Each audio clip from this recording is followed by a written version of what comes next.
Hey, it's Diddy Morris with a video that I feel is very pertinent, particularly to this platform/channel, and wanted to share it with you all. Hopefully, you find it insightful and helpful.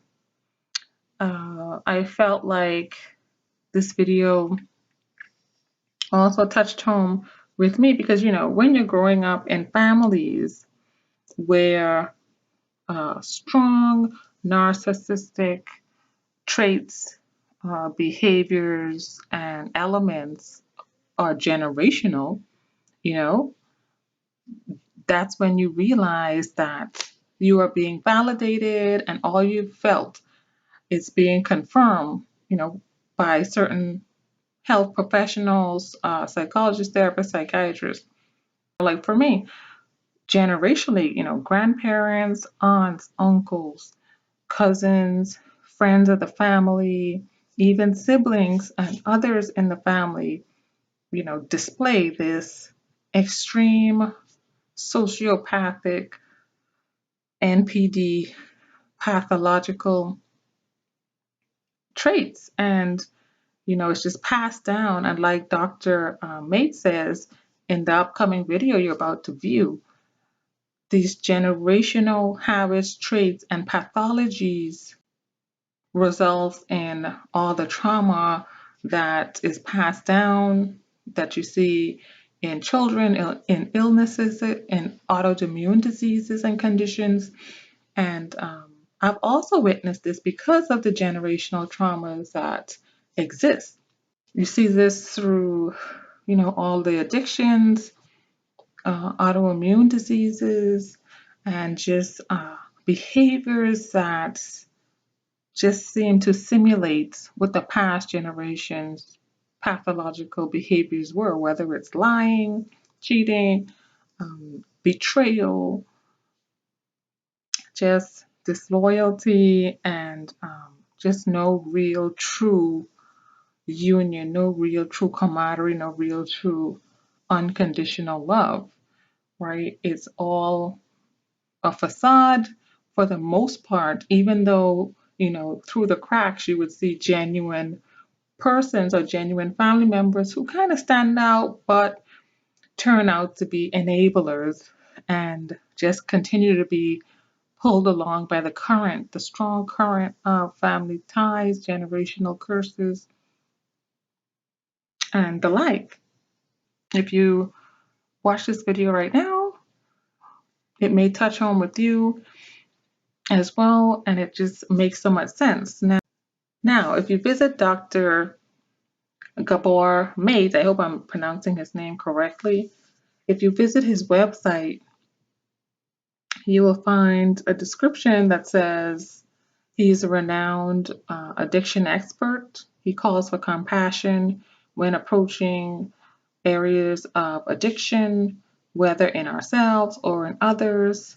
He believes that the source of addictions is not to be found in genes, but in the early childhood environment. Now, he has a book called In the Realm of Hungry Ghosts. It's a best-selling book, and he draws on cutting-edge science and real-life stories to show that all addictions originate in trauma and emotional loss. So I will link you to his website below in the description box so you can read more about it, because he also has like a mastermind class and other helpful resources and sources on his website, so you can check it out a little later. So here's the video. So childhood trauma can be emotional, physical, psychological, but what is the lifelong impact of having a childhood trauma? Trauma affects how you feel about yourself. Generally, the child takes things personally. When bad things happen to the child, they believe it's because they're bad, so they have a lifelong sense of shame. Trauma affects brain development. So the brain circuits that regulate the emotions, stress, body modulation, social relationships, insight, self-regulation, impulse control, these circuits physiologically are distorted in their development under conditions of trauma. And then trauma also gives a person a sense of a world where they don't belong, where they're not safe, where they're not going to find help, and where they have difficulty trusting other people, or on the other hand, they trust some people too much when they shouldn't. So it distorts development in multiple ways. And these effects can be lifelong, and they can lead to physiological and mental illness. And is it inevitable, though, that someone who's suffered childhood trauma will go on to have problems? I mean, presumably some of them don't. It's not inevitable, but the more trauma or the more difficulty you experience, the greater the risk of these problems accruing and then cropping up in adult life. Now, if a child has a traumatic experience, but has a nurturing adult or a trusting mentor or a trustworthy mentor, that can mitigate the trauma and promote resilience. But what we can say is that the more negative experiences a child has, or the less positive experiences they have, the greater the risk as adults along the whole range of health concerns. And it can happen at a really early age, can't it? It as babies, in the womb even. We know now from multiple studies internationally that when women are stressed during pregnancy, that has a negative effect on the child's brain development and makes the child more at risk for addiction, mental health issues, behavior problems, and so on. So really the prevention of mental health problems needs to begin at the first prenatal visit by dealing with the stresses on the woman. And we know this from multiple human studies and animal studies in the laboratory. And you bring your experiences to your work, don't you? Because you suffered trauma as a baby. Well, I was an infant, a Jewish infant under the Nazi occupation in Hungary, in Budapest. And my grandparents were killed in Auschwitz, and I lived my first year with a mother who was deprived of her husband, had lost her parents, and who was in daily fear for our lives. So that had a huge impact on my own development, and that showed up in my adult life, in my relationship, in my work, and very much in my relationship to myself. And when you were a baby, your mum took you to a doctor, and the doctor said something very interesting about babies like you. It's actually, the Germans occupied Hungary when I was 2 months old. I think it was March the 15th, 1944. And the day after the Germans marched into Budapest, my mother phoned the pediatrician to say, would you please come and see Gabor, because he's crying all the time. And the pediatrician said, of course I'll see him, but I should tell you all my Jewish babies are crying, which simply indicates the exquisite sensitivity of infants to the nurturing adult's emotional states. So that the child's health really depends on the emotional health and social support that the parent has. So in a society where, or in a situation where there's less support, more isolation, and more stress on parents, you're going to get more and more troubled children, which is what we're seeing across the Western world right now. And all these diagnoses that we're seeing with ADHD, which I've been diagnosed, by the way, personally, mental health problems amongst kids, anxiety and so on, the increasing violence, the autism problems, these are related to stress, not bad parenting, not parents who are mean parents, parents who are loving but who are stressed and they don't get the support they need. Increasingly, we're seeing more problems burgeoning in the childhood population. And we use this term now, adverse childhood experiences, yes, commonly known as ACEs. I mean, how useful is it to use that term? Is that reductive, do you think?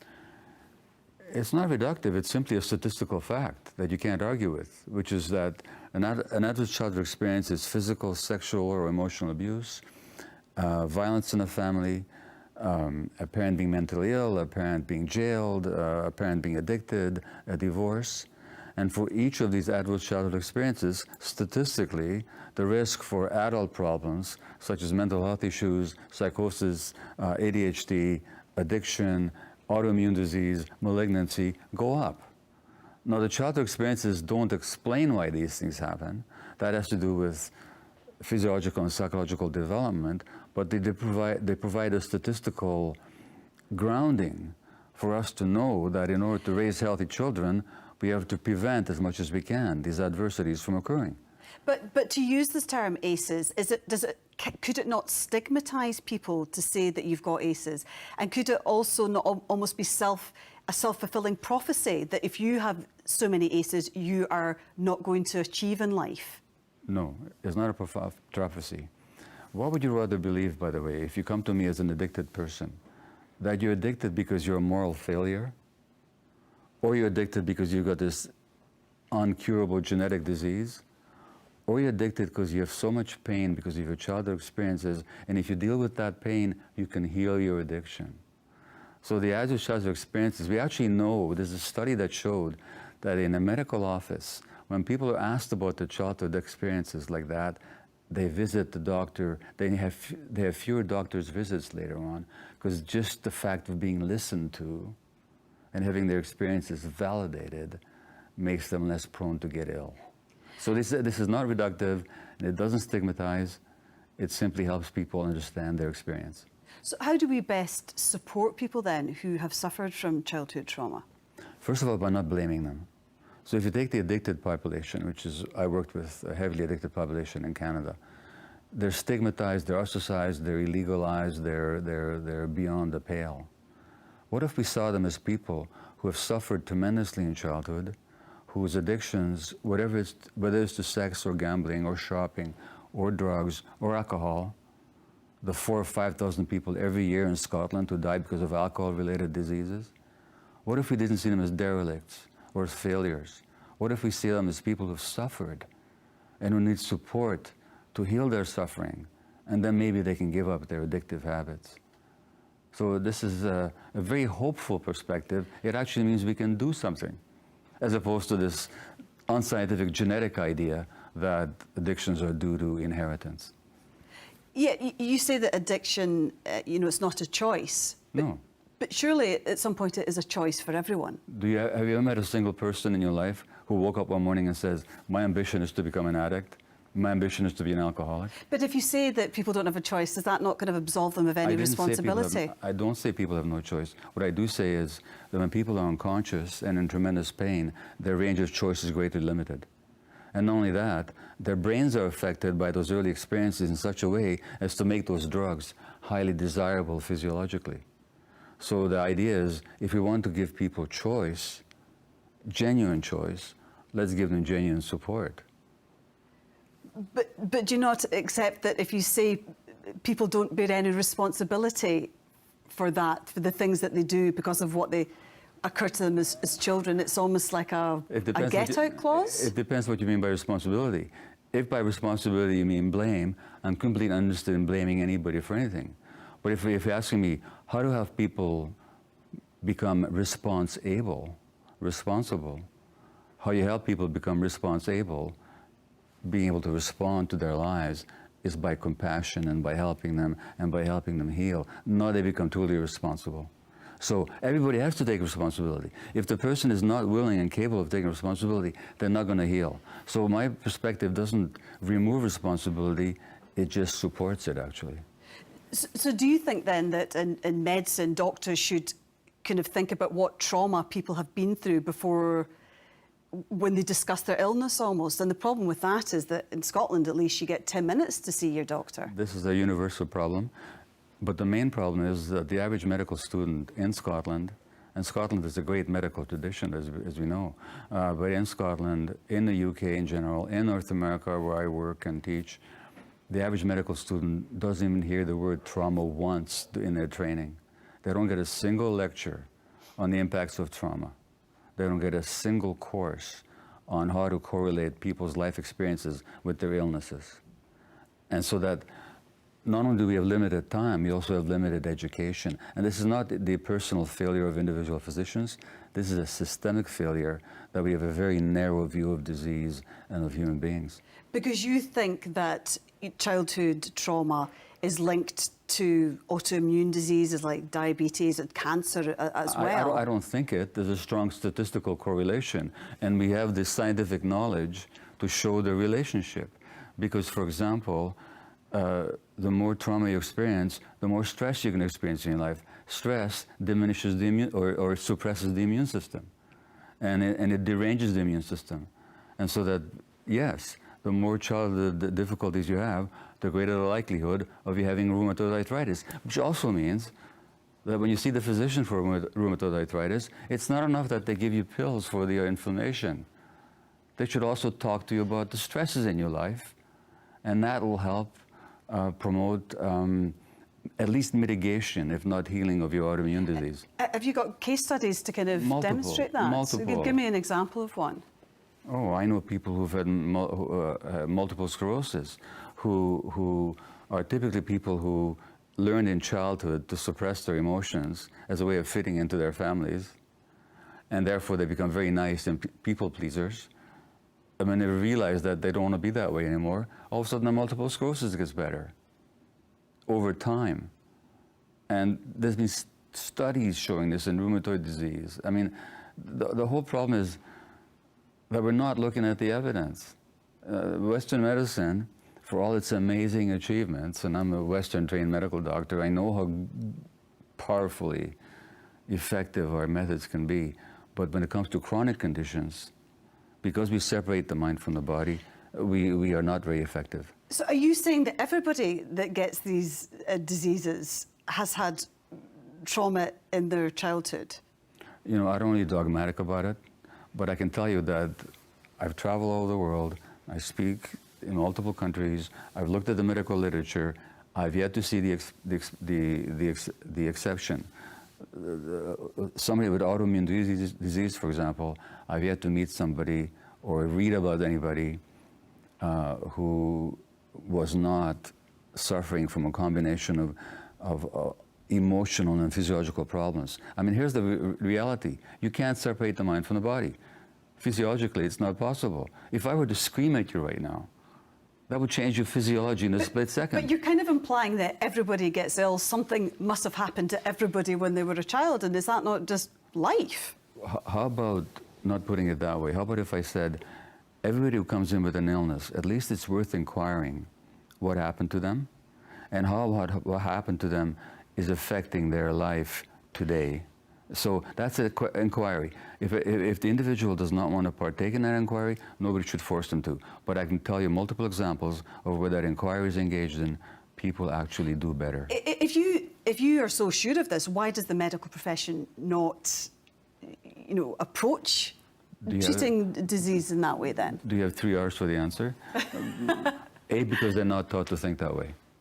We separate the mind from the body. But that suggests that there's not the evidence. Sorry? That suggests that the medical profession as a whole doesn't think there is evidence to support that. The medical profession doesn't look at that evidence. There's lots of evidence published in medical journals.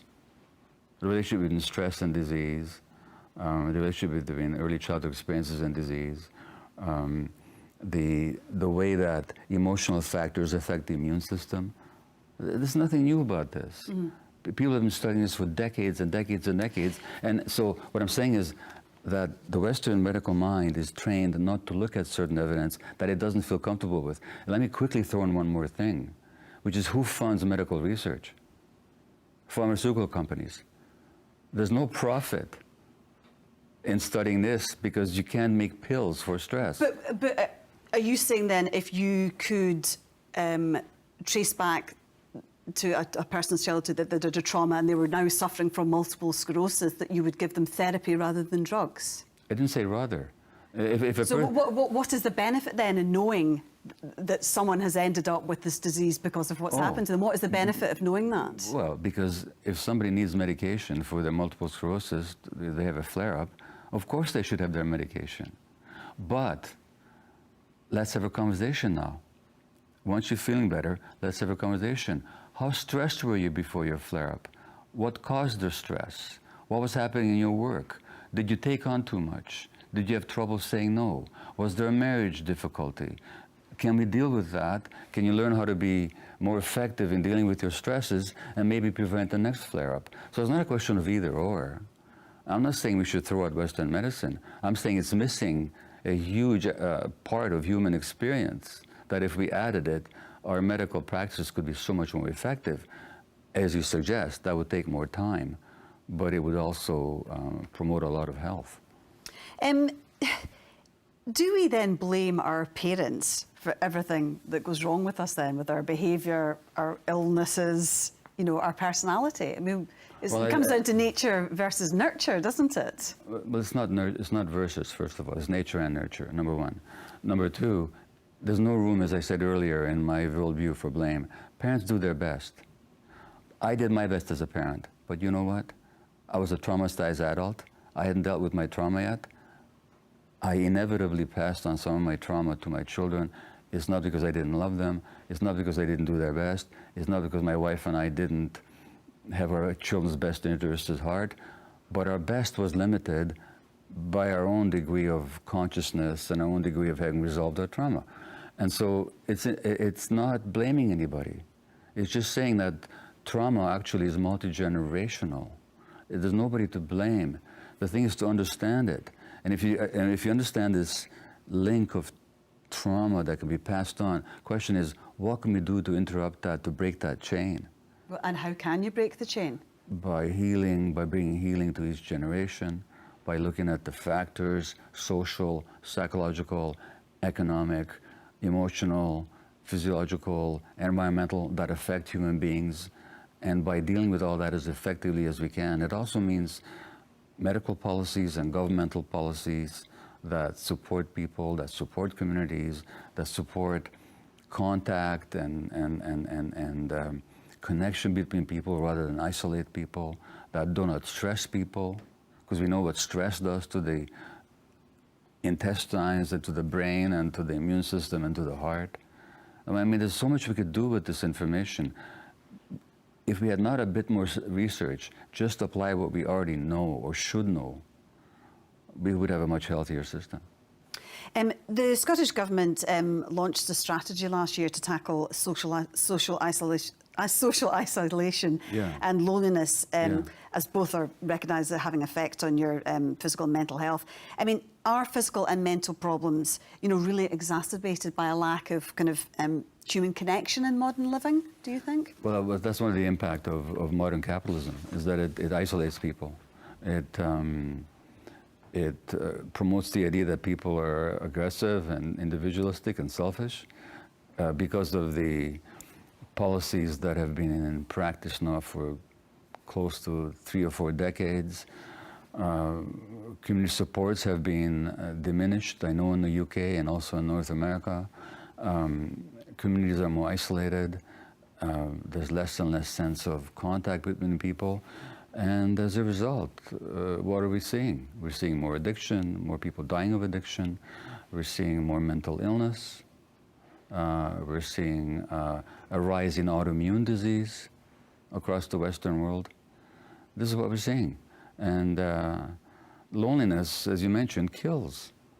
Because people are biopsychosocial creatures, which means to say that our biology cannot be separated from our psychological and social relationships and our emotions. We're all of a piece. And to be healthy, all the pieces have to be looked after.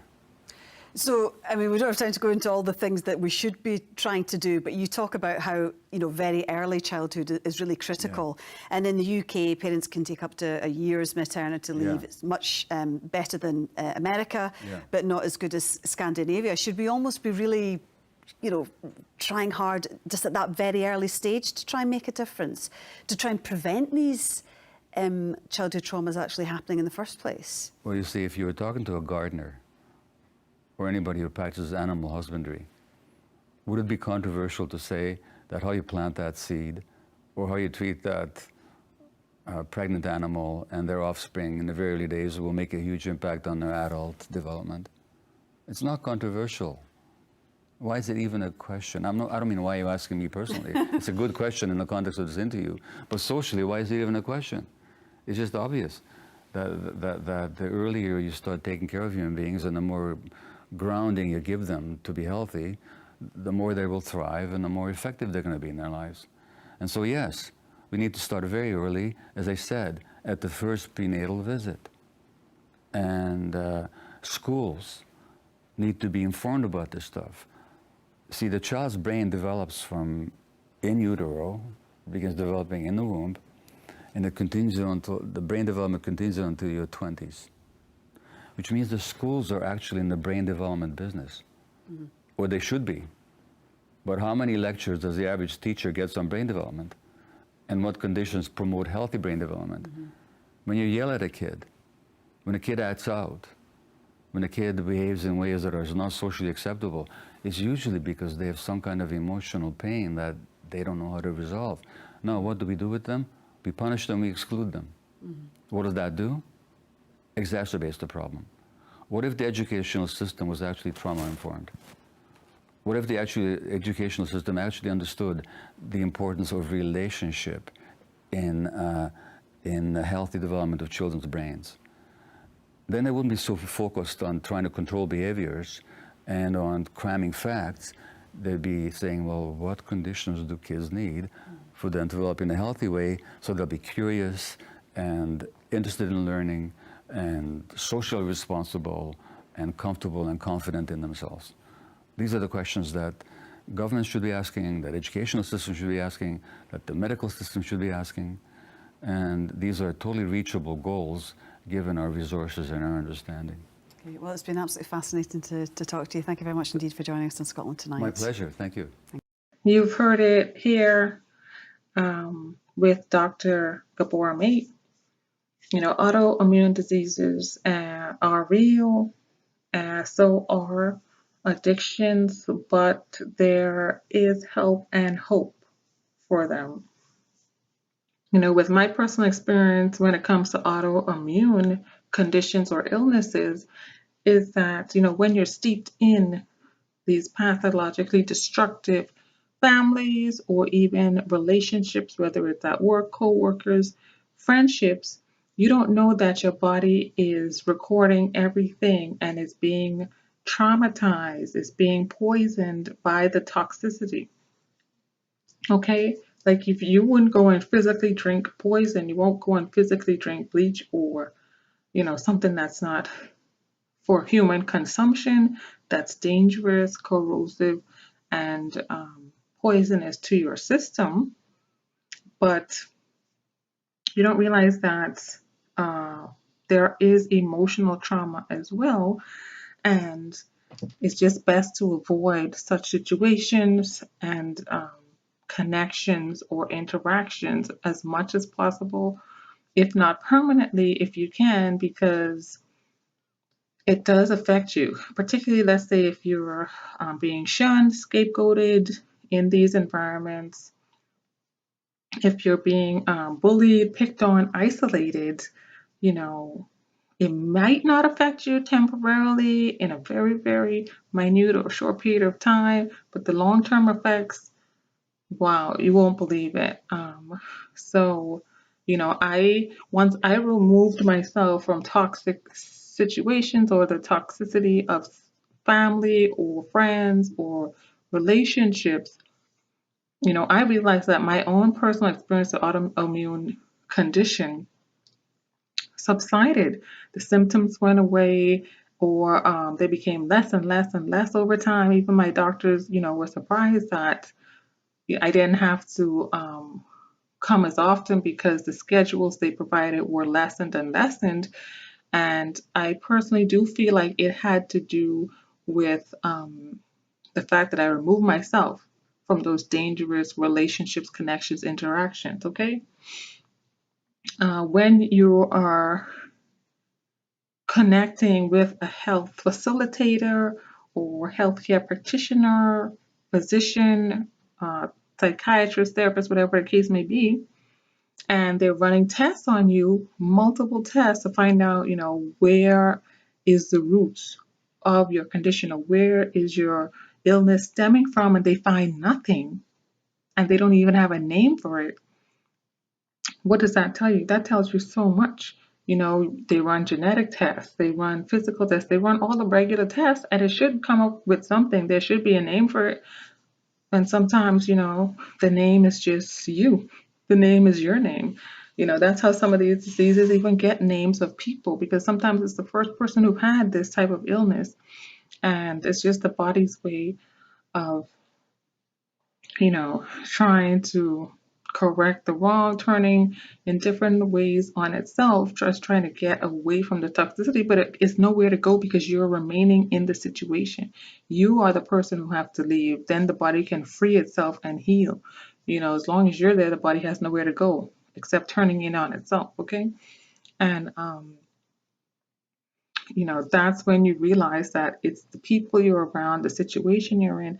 That's why if I find myself in toxic situations that I was not aware of initially, I do what I have to do. I make all my plans to get out of it because I've been there, done that. I know what this emotional trauma, pain, and being around pathologically destructive people can result in. Okay, it's for your health, it's for your life, your safety, your sanity. And it's real. Some people don't believe in, the autoimmune illness fact, but it's real. Many of us have lived it, many of us have survived it. These many times they are life-threatening. Okay, and you don't want, just because someone else is traumatized, self-loathing, quote unquote evil, then your life is diminished, shortened, and unenjoyable, just drained. All of your energy is gone, along with your joy and your potential, just because you gave it all to certain situations, over giving, over pleasing, right? And just allowing yourself to be steamrolled and trampled. So that's my message for today in this video. Glad you're able to stick all the way through it, if you're able to hear me to the end. And till the next video, take care of yourselves. Bye-bye.